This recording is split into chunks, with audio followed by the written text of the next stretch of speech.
Hello and good morning everyone. कैसे हैं आप लोग? तो कल मैं आप लोगों को सर्वांग समता के बारे में बता रहा था कि दो त्रिभुज सर्वांग सम होंगे, कब होंगे, इन सारी चीजों के बारे में कल हम लोगों ने जान लिया था।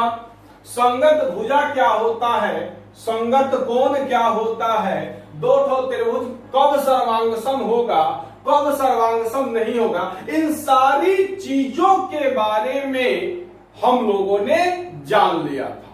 अब आज हम लोगों को देखना है कि सर्वांग समता का कुछ नियम होता है। सर्वांग समता का कुछ नियम होता है जिसको कि 9th क्लास में पढ़ना है। सर्वांग समता का कुल 5 नियम होता है जिसको कि 9th क्लास में पढ़ना है और सिद्ध भी करना है। तो आइए एक बार सर्वांग समता का जो 5 गो नियम होता है उस नियम को मैं समझा दे रहा हूं।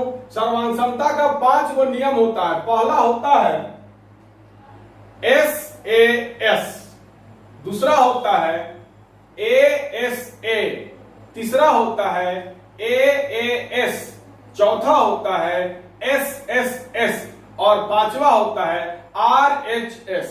ये 5 सर्वांग समता का नियम होता है जिसके बारे में कल मैंने आप लोगों को नोट्स डाल दिया था ग्रुप में। SAS सर्वांग समता का नियम क्या होता है ये मैंने आपको डाला हुआ है। ASA सर्वांग समता का नियम क्या होता है ये मैंने आपको ग्रुप में डाला हुआ है। AAS सर्वांग समता का नियम क्या होता है ये भी मैंने आपके ग्रुप में डाला हुआ है। SSS सर्वांग समता का नियम क्या होता है ये मैंने ग्रुप में डाला हुआ है और RHS सर्वांग समता का नियम भी मैंने ग्रुप में डाला है। तो कल मैंने टोटल 3 पेज आपके ग्रुप में मतलब फोटो खींच करके डाले हुए हैं, उसको उतार लीजिएगा निश्चित तौर पे। अब समझा जाए, बारी बारी से सबके बारे में समझा जाए। तो आइए अब हम लोग को समझना है सर्वांग समता के नियम। सर्वांग समता के नियम। अब हर एक जगह पर हम लोग तीनों संगत कोण और तीनों संगत भुजा नहीं ना खोजने जाएंगे। तो कुछ नियम बना दिया गया कि अगर ये नियम को दो ठो त्रिभुज पालन करता है तो वो दोनों त्रिभुज सर्वांग सम होगा। तीनों संगत भुजा और तीनों संगत कोण को देखने की जरूरत नहीं पड़ेगी। अब हर एक जगह हम लोग तीनों संगत भुजा बराबर है कि नहीं, तीनों संगत कोण बराबर है कि नहीं, ये देखने के लिए तो हम लोग हर एक जगह नहीं जाएंगे।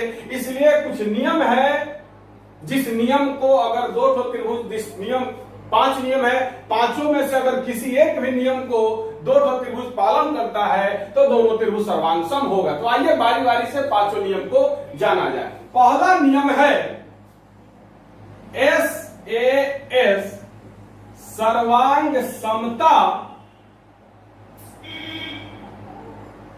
नियम। पहला क्या है? SAS सर्वांग समता नियम। इसका जो परिभाषा है, इसका जो कथन है वो मैंने आपके ग्रुप में डाल दिया है, आप उतार लें।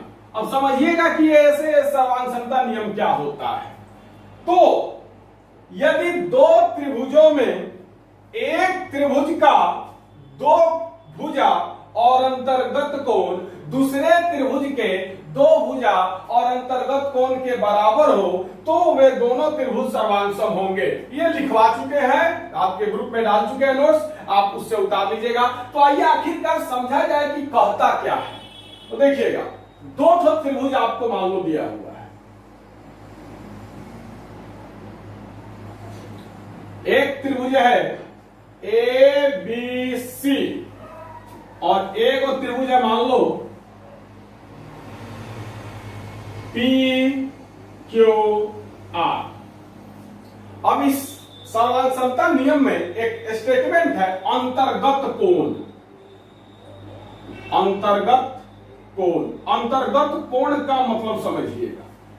अंतर्गत कोण का मतलब हो गया कि कोई भी कोण दो ठो किरण से मिलकर के बनता है। तो यहां पर किरण नहीं होता है, त्रिभुज में तो भुजा होता है, किरण नहीं होता है।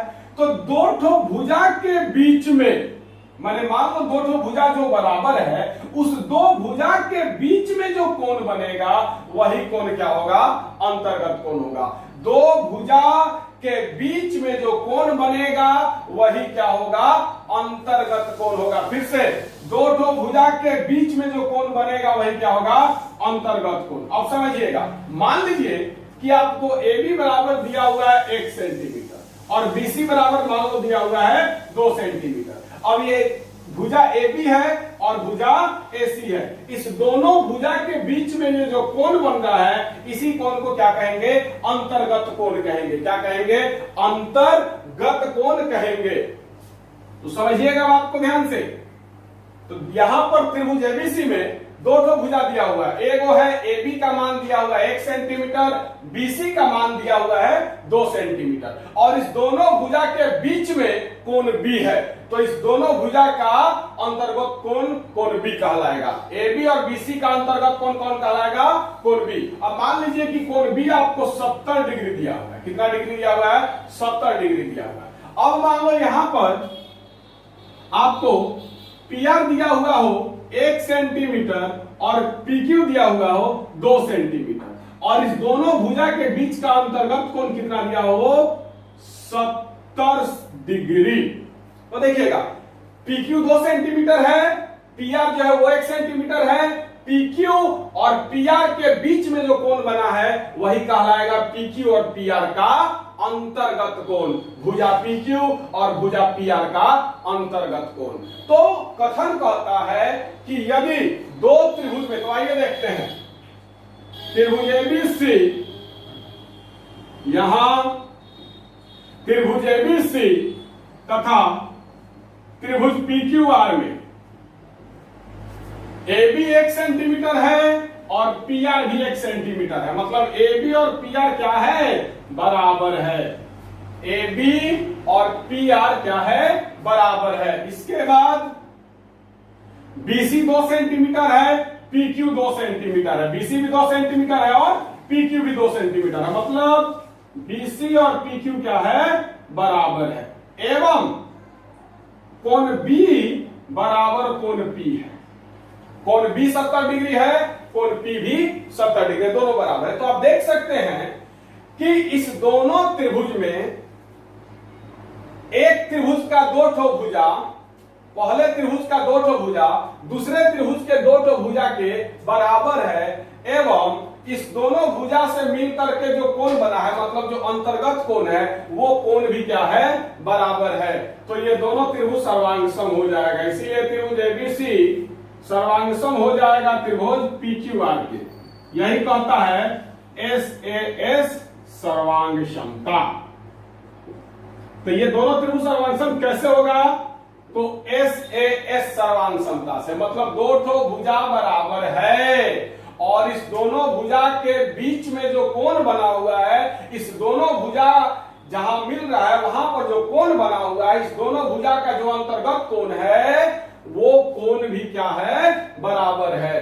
तो ये दोनों त्रिभुज सर्वांगसम होगा SAS सर्वांग समता नियम से। अगर, बात को ध्यान समझिएगा, अगर मान लीजिए कि ये 70 डिग्री यहां न दे करके यहां देता, मान लो यहां देता, तो यहां भी तो आपको दिख रहा है कि दो ठो भुजा बराबर है और एगो कोण भी बराबर है, तो ये दोनों सर्वांगसम होगा। पहले नजर में SAS आपको यही समझ में आएगा, पहली नजर में जब SAS को देखिएगा तो आपको यही समझ में आएगा कि दो ठो भुजा और एगो कोण, तो उसको हम लोग SSA भी तो लिख सकते थे या फिर ASS भी तो लिख सकते थे, लेकिन आखिरकार हम लोगों ने SAS ही क्यों लिखा? अगर दो ठो भुजा और एगो कोण, अगर दोनों त्रिभुज का दो ठो भुजा और एगो कोण बराबर हो और दोनों सर्वांगसम हो, तो उसको हम लोग SSA भी लिख सकते हैं, चाहे ASS भी लिख सकते हैं। आखिरकार हमने इसको SAS ही क्यों लिखा? तो इसके पीछे यही कारण है। SAS मतलब इस दोनों, S माने साइड, S माने साइड, साइड माने भुजा, A मतलब एंगल, एंगल मतलब कोण, एंगल मतलब कोण। तो SAS का मतलब क्या हुआ? तो साइड एंगल साइड, मतलब दो ठो भुजा के बीच का जो कोण होगा वो कोण अंतर्गत कोण कहलाएगा। एस का मतलब यही हुआ कि इधर भी भुजा है, इधर भी भुजा और बीच में कोण है, तो दोनों भुजा के बीच में जो कोण होगा वही क्या होगा, अंतर्गत कोण होगा। जैसे यहां पर ए बी और बीसी के बीच में कोण बी है, तो कोण बी क्या कहलाएगा, अंतर्गत कोण कहलाएगा। यहां पी क्यू और पी आर के बीच में कोण पी है, तो कोण पी क्या कहलाएगा, अंतर्गत कोण कहलाएगा। तो एस ए एस सर्वांग समता नियम यही कहता है कि दो त्रिभुज का दो ठो भुजा और अंतर्गत कोण दूसरे त्रिभुज के दो ठो भुजा और अंतर्गत कोण के बराबर हो तो दोनों त्रिभुज सर्वांग सम होगा। अगर अंतर्गत कोण के बराबर नहीं है तो दोनों सर्वांग सम नहीं होगा। जैसे अभी आप देख सकते हैं, अभी यहां पर अंतर्गत कोण 70 है और यहां पर अंतर्गत कोण का मान नहीं दिया है, कोण आर 70 पे दिया है, तो कोण आर जो है वो अंतर्गत कोण तो नहीं है, कोण आर जो है वो अंतर्गत कोण नहीं है। PQ का मान दिया है, PR का मान दिया है, तो अंतर्गत कोण P ही होगा, R नहीं होगा। तो ये दोनों त्रिभुज सर्वांग सम नहीं होगा क्योंकि अंतर्गत कोण बराबर नहीं है। अगर यही कोण P 70 डिग्री रहे, अगर कोण P जो है वो 70 डिग्री रहे तो आप देख सकते हैं दो ठो भुजा बराबर है, मतलब AB और PR बराबर है, BC और PQ बराबर है, और AB और BC के बीच में जो कोण है B, कोण B, और PQ और PR के बीच में जो कोण है P, ये दोनों कोण भी बराबर है। मतलब दो ठो भुजा भी बराबर है और दोनों भुजा का के बीच का जो कोण है वो दोनों कोण भी बराबर है, मतलब अंतर्गत कोण भी बराबर है। इसी को कहते हैं SAS सर्वांग समता नियम। अब आगे बढ़ते हैं।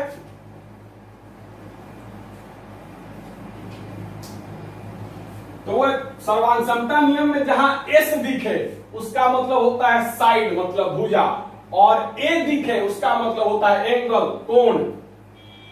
मैंने पूरा एग्जांपल के साथ आपको सर्वांग समता का नियम नोट्स में दिया है, इसीलिए इसको उतारने की जरूरत नहीं है। अब आते हैं सर्वांग समता के दूसरे नियम की तरफ। दूसरा नियम है ASA सर्वांग क्षमता नियम।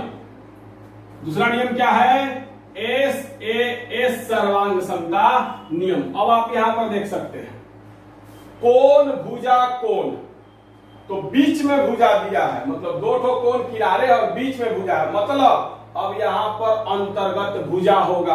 अंतर्गत भुजा का मतलब वैसा भुजा जो दोनों कोण में शामिल हो, वैसा भुजा जो दोनों कोण में कॉमन हो, जो दोनों कोण में उभयनिष्ठ हो, जो दोनों कोण में शामिल हो। तो आइए अब इसके बारे में देखा जाए। दो ठो त्रिभुज आपको दे दिया जाएगा,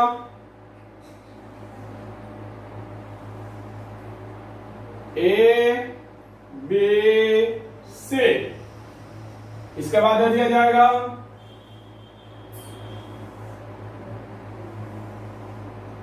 P Q R। अब मान लीजिए कि कोण B बराबर आपको दे दिया 70 डिग्री और कोण C बराबर आपको दे दिया 50 डिग्री। तो अब आप देख सकते हैं, अब आप एक चीज देखिएगा, बड़ा ध्यान से समझिएगा। अभी मैं आपको बताने जा रहा हूं अंतर्गत भुजा क्या होता है। अंतर्गत भुजा, जैसे कि इसके कथन में, इसका परिभाषा में मैंने लिखवाया है नोट्स में, उसको परिभाषा नहीं उसको कथन कहा जाता है। इसके कथन में मैंने लिखवाया है कि यदि दो त्रिभुजों में एक त्रिभुज का दो कोण और अंतर्गत भुजा दूसरे त्रिभुज के दो कोण और अंतर्गत भुजा के बराबर हो तो वे दोनों त्रिभुज सर्वांग सम होंगे। तो आइए समझा जाए। पहले अंतर्गत भुजा। अंतर्गत भुजा क्या है तो देखिएगा, कोण 70, यही है कोण 70, यहां पर A है, ये B है, ये C है। तो कोण 70 किस किस भुजा से मिलकर के बना, AB और BC से। ये जो कोण 70 बना हुआ है ये AB और BC से मिलकर के बना हुआ है, इसको मैंने यहां पर काटा है। AB और BC से मिलकर के बना हुआ है कोण B जो कि 70 डिग्री है। उसके बाद कोण C पर देखा जाए, यह है कोण C, जो कि 50 डिग्री है। तो कोण सी किससे किससे मिलकर के बना है? तो AC और BC से। आप देख सकते हो AC और BC से मिलकर के बना है कोण C, जो कि 50 डिग्री है। अब देखिएगा इस दोनों कोण में, ये जो 70 डिग्री है और 50 डिग्री है, इस दोनों कोण में कौन सा भुजा उभयनिष्ठ दिख रहा है आपको? इस दोनों कोण में कोण 70 डिग्री और कोण 50 डिग्री, मतलब कोण B तथा कोण C में कौन सा भुजा आपको कॉमन दिख रहा है? कौन ऐसा भुजा है जो दोनों में है? तो आप देख सकते हैं कोण B में AB है और कोण C में AC है। तो AB और AC तो बराबर नहीं है, ये अलग अलग भुजा है, ये और ये अलग है। लेकिन कोण B 70 डिग्री है, इसमें BC है, और कोण C जो 50 डिग्री है, इसमें भी BC है। मतलब इस दोनों कोण में ये जो भुजा है BC, ये उभयनिष्ठ है, इसी को अंतर्गत भुजा कहेंगे। ये जो भुजा है BC, ये इस दोनों कोण में शामिल है। मतलब कोण 70 में भी BC है और कोण 50 में भी BC है। तो इसी BC को, जो भुजा दोनों कोण में शामिल हो, तो दोनों कोण में, कोण 70 में और कोण 50 में, मतलब कोण B में और कोण C में BC क्या है? दोनों में शामिल है। BC आपको कोण B में भी है और BC कोण C में भी है। तो जो भुजा दोनों कोण में हो, उसी को क्या कहेंगे? अंतर्गत भुजा कहेंगे। तो यहां पर आप हम लोग लिख सकते हैं कोण B तथा कोण C में भुजा BC अंतर्गत भुजा है। अंतर्गत भुजा है तो आप लोग आसानी से समझ सकते हैं।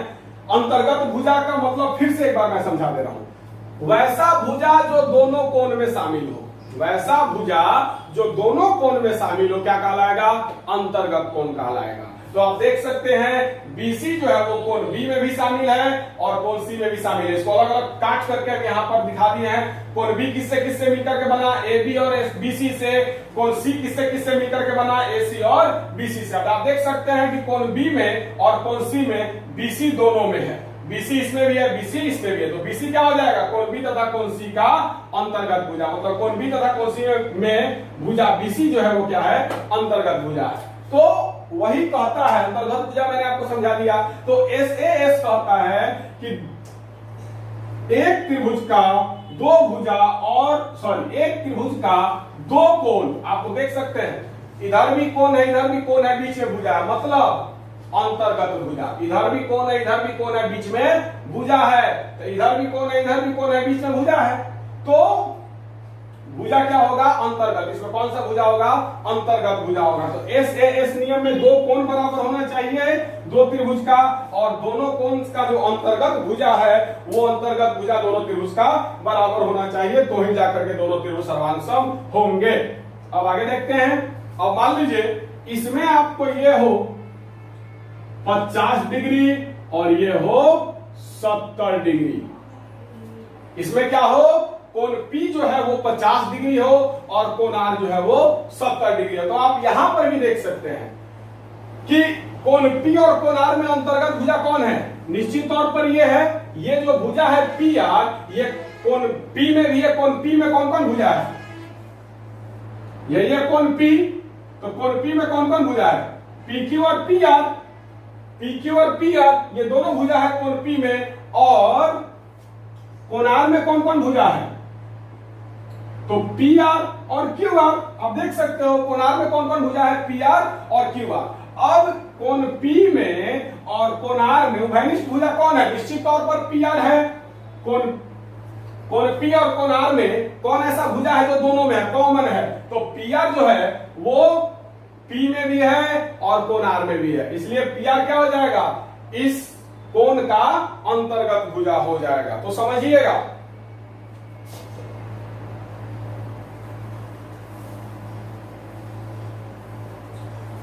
तो देखिएगा। अब अगर मान लीजिए ये दे दे आपको 3 सेंटीमीटर और ये भुजा दे दे 3 सेंटीमीटर, और बताइए कि ये दोनों त्रिभुज सर्वांगसम है कि नहीं।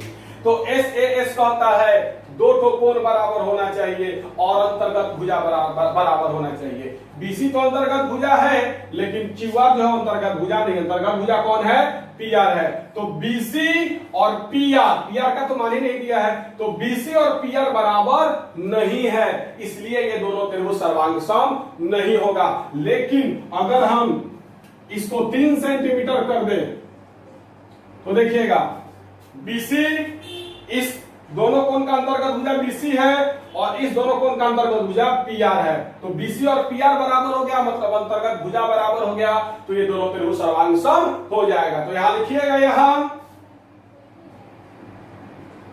त्रिभुज एबीसी तथा त्रिभुज पीक्यूआर में कोण बी बराबर कोण आर, कोण बी 70 डिग्री है, कोण आर भी 70 डिग्री है, तो कोण बी और कोण आर क्या है? बराबर है। इसके बाद कोण सी बराबर कोण पी, कोण सी भी 50 डिग्री है, कोण पी भी 50 डिग्री है, मतलब कोण सी और कोण पी भी क्या है? बराबर है। तथा कोण बी और कोण सी का अंतर्गत भुजा है बीसी और कोण आर और कोण पी का अंतर्गत भुजा है पीआर, ये भी दोनों क्या है? बराबर है। बीसी भी 3 सेंटीमीटर है, पीआर भी 3 सेंटीमीटर है, मतलब कि इस दोनों त्रिभुज का दो ठो कोण बराबर है और अंतर्गत भुजा भी बराबर है, तो ये दोनों त्रिभुज क्या हो जाएगा? सर्वांग सम हो जाएगा। किस नियम से?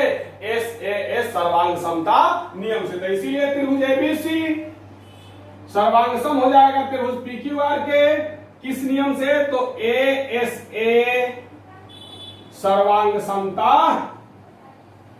से, एस सर्वांग समता से। सर्वांग समता को शॉर्ट में हम लोग ऐसे लिखते हैं सर्वा, और एगो डॉट मार दीजिएगा, इसको शॉर्ट सर्वांग समता का ये शॉर्ट फॉर्म है, छोटा रूप है, तो इसको उतारने की भी जरूरत नहीं है क्योंकि मैंने एग्जांपल में नोट्स में दिया हुआ है। अब आगे आते हैं तीसरे नियम की तरफ।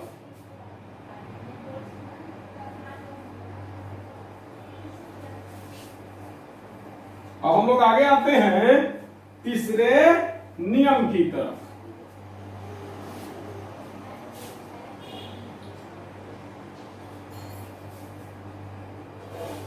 तो तीसरा नियम है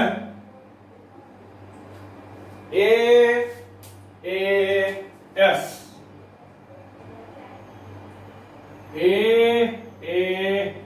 तीसरा नियम है एएएस सर्वांग समता नियम। तीसरा क्या है? तो एएएस सर्वांग समता नियम ये क्या कहता है?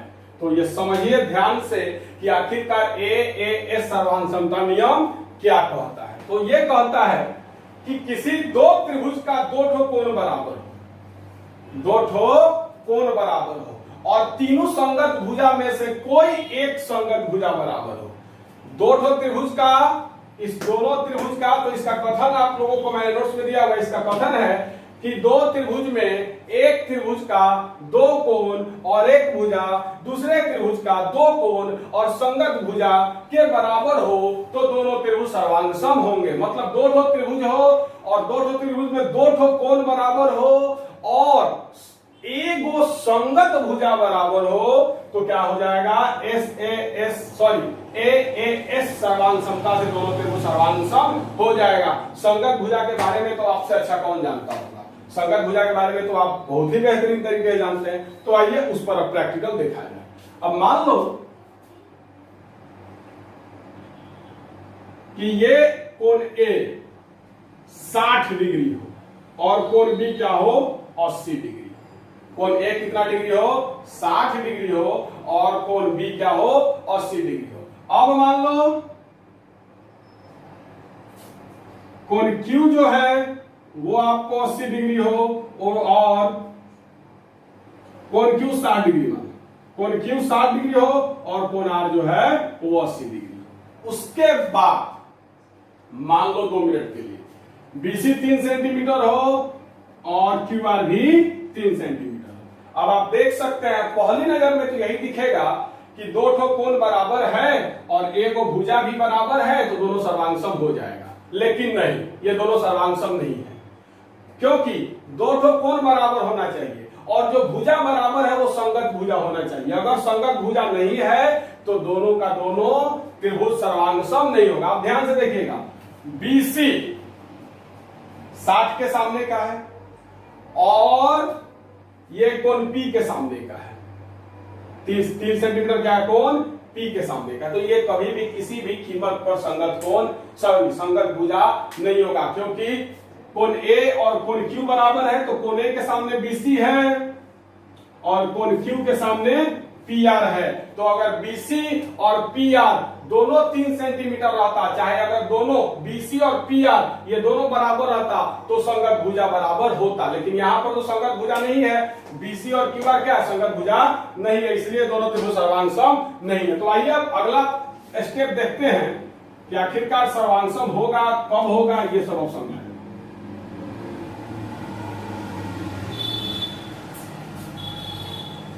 अब ध्यान से समझिएगा, मान लीजिए ये आपको दे दे 2 सेंटीमीटर और AB दे दे 2 सेंटीमीटर, ठीक है। 1 मिनट रुकिएगा।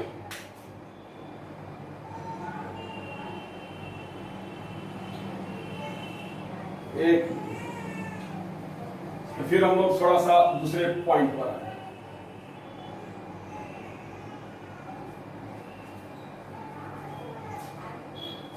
समझिएगा मेरी बात को ध्यान से। मान लो AC दे दिया 3 सेंटीमीटर। अभी थोड़ा देर पहले हमने ASA का एग्जाम्पल लिख दिया था, इसलिए मैंने मिटा दिया। हम लोग को समझना है AAS सर्वांग सम।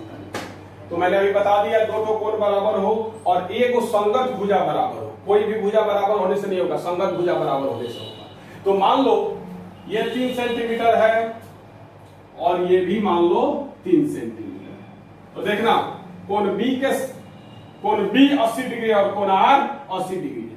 तो कोण B और कोण R बराबर है, तो कोण B के सामने का और कोण R के सामने का जो भुजा होगा वो क्या होगा, संगत भुजा होगा। तो कोण B के सामने क्या है, AC है और कोण R के सामने क्या है, PQ है। तो AC भी 3 सेंटीमीटर है और PQ भी 3 सेंटीमीटर है, मतलब एक वो संगत भुजा भी बराबर है। तो दो ठो कोण बराबर है और एक वो संगत भुजा बराबर है, तो दोनों सर्वांग सम हो जाएगा। अब आइए लिखते हैं यहां कोण A बराबर कोण Q। कैसे, तो कोण A भी 60 डिग्री है और कोण Q भी 60 डिग्री है, तो दोनों बराबर है। उसके बाद कोण B बराबर कोण R का है, तो कोण B 80 डिग्री है और कोण R भी 80 डिग्री है, दोनों बराबर है। अब देखिएगा AC और PR भी बराबर है, तो समझिएगा कोण B और कोण R बराबर है, तो कोण B के सामने का कोण है AC जो कि 3 सेंटीमीटर है और कोण R के सामने का कोण है PQ जो कि 3 सेंटीमीटर है। मतलब AC और PQ क्या है, संगत भुजा है। AC और PQ क्या है, संगत भुजा है। आप लोगों को कल मैंने संगत भुजा के बारे में बताया था, दो ठो कोण बराबर हो तो दोनों कोण के सामने का जो भुजा होगा वो क्या होगा, संगत भुजा होगा। अगर ये मान लो 2 सेंटीमीटर हो जाए तो ये दोनों संगत भुजा बराबर नहीं होगा, AC और PQ बराबर नहीं होगा, तो फिर ये दोनों त्रिभुज सर्वांग सम नहीं होगा। लेकिन अगर ये 3 सेंटीमीटर है तो आप ये तो जान लिए कि AC और PQ क्या है, संगत भुजा है और AC बराबर भी 3 सेंटीमीटर है, PQ बराबर भी 3 सेंटीमीटर है, मतलब संगत भुजा भी क्या है, बराबर है। तो दो ठो कोण बराबर हो गया और एक संगत भुजा भी बराबर हो गया, इसीलिए त्रिभुज ABC सर्वांग सम हो गया त्रिभुज PQR के कौना नियम से, तो AAS सर्वांग क्षमता से।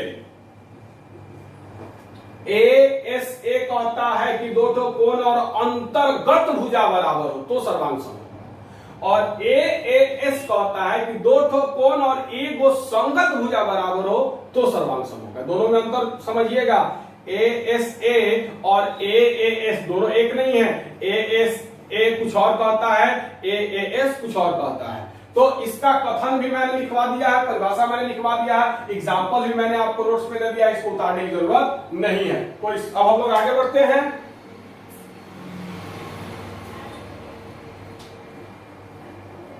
अब तीसरा सर्वांग समता चौथा सर्वांग समता नियम जो है वो आसान है, उसमें कोई लफड़ा नहीं है। तीन वो भुजा देखिए, तीन वो भुजा बराबर है तो सर्वांग सम है, नहीं है तो नहीं है।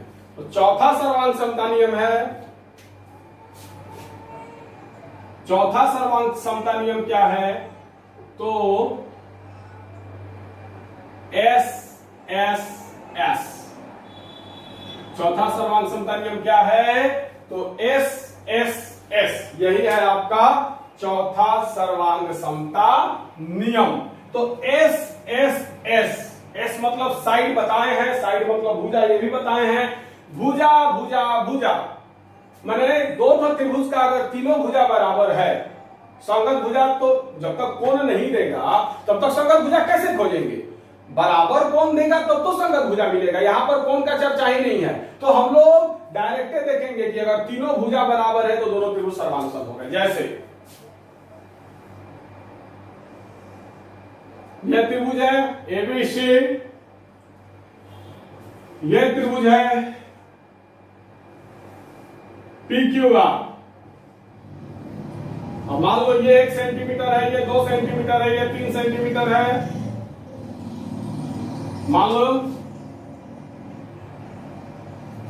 लो ये 1 सेंटीमीटर है, ये 3 सेंटीमीटर है, ये 2 सेंटीमीटर है। अब देखो इस दोनों त्रिभुज में, तो क्या यहां AB बराबर QR, AB भी 1 सेंटीमीटर है, QR भी 1 सेंटीमीटर है, तो AB और QR बराबर है, कॉमा BC 2 सेंटीमीटर है, PR भी 2 सेंटीमीटर है, तो BC और PR क्या है? बराबर है। तथा AC भी 3 सेंटीमीटर, PQ भी 3 सेंटीमीटर है, तो AC बराबर PQ। मतलब इस दोनों त्रिभुज में, त्रिभुज ABC और त्रिभुज PQR, दोनों त्रिभुज का तीनों भुजा आपस में बराबर है। तो अगर जैसे इसका पत्थर मैंने लिखवाया है कि दो त्रिभुज में एक त्रिभुज का तीनों भुजा दूसरे त्रिभुज के तीनों भुजा के बराबर हो तो दोनों त्रिभुज सर्वांग सम होगा। तो आप लिख सकते हैं, अतः यहां पर आप देख लिए कि दोनों त्रिभुज का तीनों भुजा क्या है? बराबर है। दोनों त्रिभुज का तीनों भुजा क्या है? बराबर है। तो अतः त्रिभुज एबीसी सर्वांग सम हो जाएगा त्रिभुज PQR के एस एस एस सर्वांग समता से। इसको उतारने की जरूरत नहीं है क्योंकि नोट्स में मैंने दे दिया है, आप वहां से एग्जांपल भी मैंने दिया है, वहां से आप उतार सकते हो। अब आगे बढ़ते हैं अंतिम नियम की तरफ। अब हम लोग आगे बढ़ते हैं अंतिम नियम जो है उस नियम की तरफ।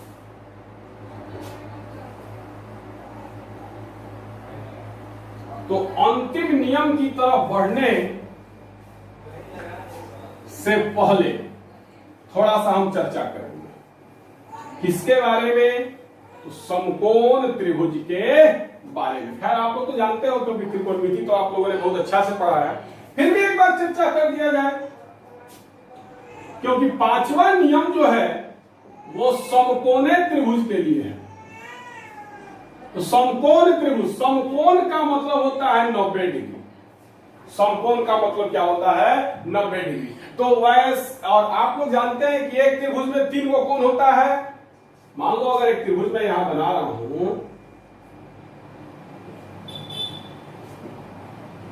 मान लो एक त्रिभुज में यहां बना रहा हूं,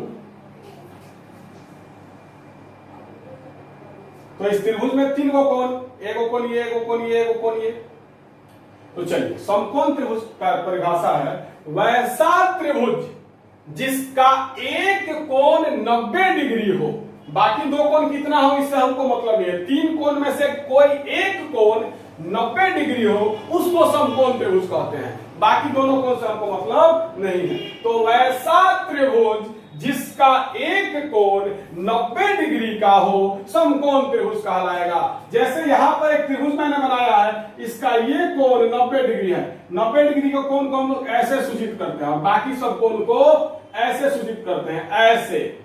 बाकी सब कोण को ऐसे सूचित करते हैं लेकिन 90 डिग्री के कोण को ऐसे सूचित करते हैं। क्लियर?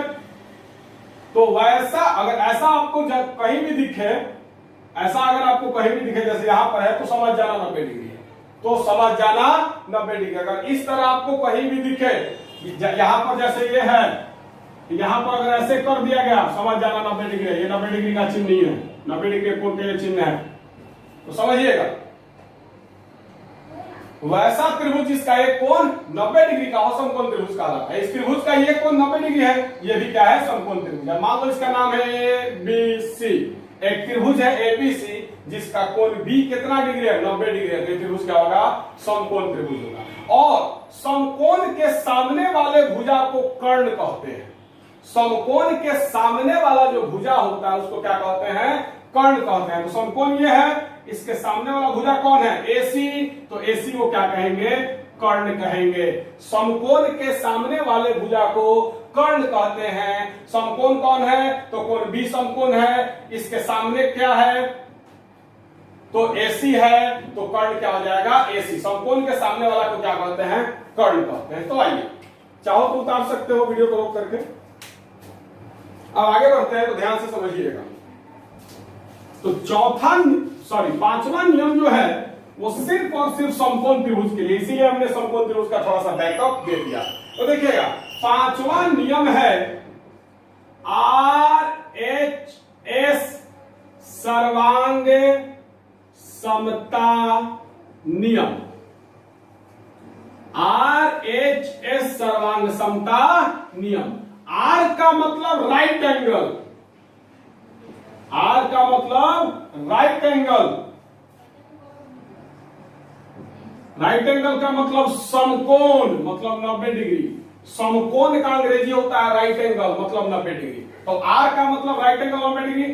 H का मतलब हाइपोटेनस, H का मतलब हाइपोटेनस। हाइपोटेनस का हिंदी होता है कर्ण, और कर्ण का ही अंग्रेजी होता है हाइपोटेनस। तो H का मतलब हाइपोटेनस और S का मतलब साइड, मतलब भुजा।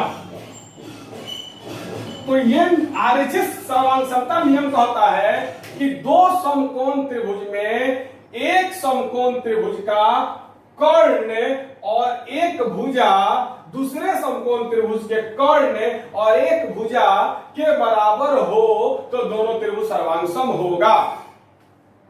यहां पर संगत भुजा का कोई मामला नहीं है, यहां पर डायरेक्ट भुजा है। मतलब दो ठो समकोण त्रिभुज में 3 को भुजा होता है, किसी भी त्रिभुज में 3 को भुजा होता है।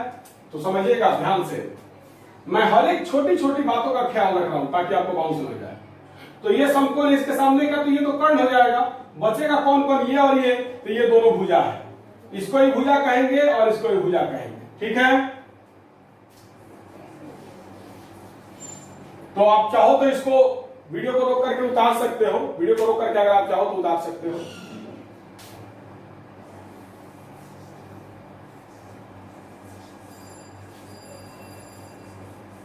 चलो, तो ये कहता है कि दो समकोण त्रिभुज में एक समकोण त्रिभुज का कर्ण और एक भुजा दूसरे समकोण त्रिभुज के कर्ण और एक भुजा के बराबर हो तो दोनों त्रिभुज क्या होगा, सर्वांगसम होगा। जैसे समझिएगा, मैं यहां पर दो ठो समकोण त्रिभुज बना रहा हूं।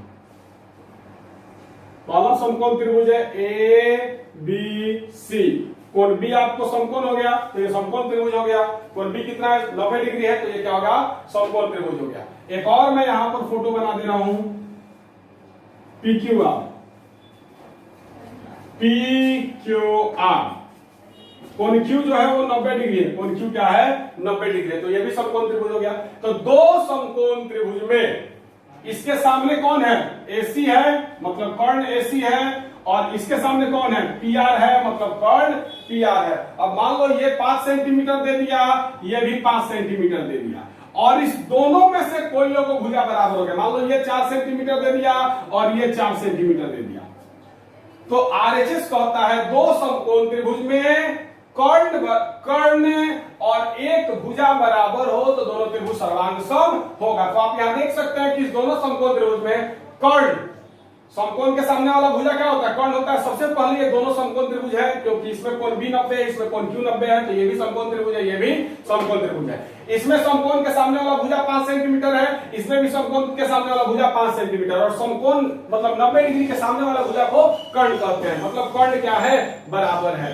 तो दो समकोण त्रिभुज में कर्ण बराबर हो गया दोनों का, और एक भुजा बराबर हो गया। ये AB भी 4 सेंटीमीटर है, QR भी 4 सेंटीमीटर, मतलब एक भुजा बराबर हो गया। यहाँ पर संगत भुजा का कोई मतलब नहीं है, यहाँ पर संगत भुजा से कोई हम लोगों को मतलब नहीं है, तो इसीलिए दोनों त्रिभुज क्या हो जाएगा, सर्वांग सम हो जाएगा। तो लिखिएगा यहां ये दोनों समकोण त्रिभुज है, क्लियर, AC और PR।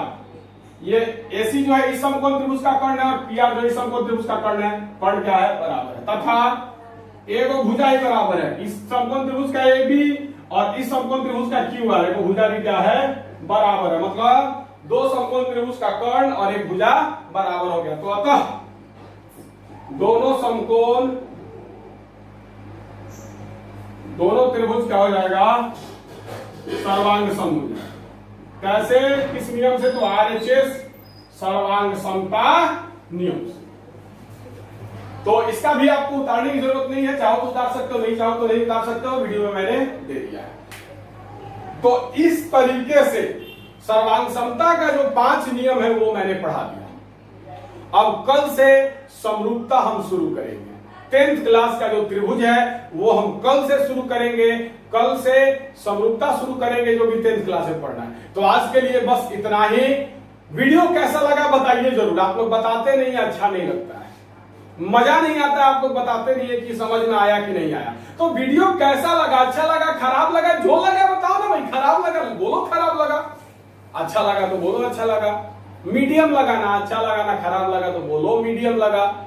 कौन सा चीज आपको समझने में दिक्कत हुई, फोन करो, बताओ कि सर ये चीज समझने में दिक्कत हुई, मैं फिर से समझाऊंगा। तो आज के लिए बस इतना ही, बताइएगा जरूर। दूसरी चीज, अभी मैंने जितना पढ़ाया है उस सबका नोट्स कल मैंने आपको भेज दिया था, ग्रुप में कल मैंने डाल दिया था। तो ग्रुप में मैंने फोटो डाल दिया था उसके नोट्स का, उसका नोट्स आप कहीं फेयर पे उतार लें तो अच्छा रहेगा, और उतारना ही उतारना। तो आज के लिए बस इतना ही, बहुत बहुत धन्यवाद, हैव अ नाइस डे।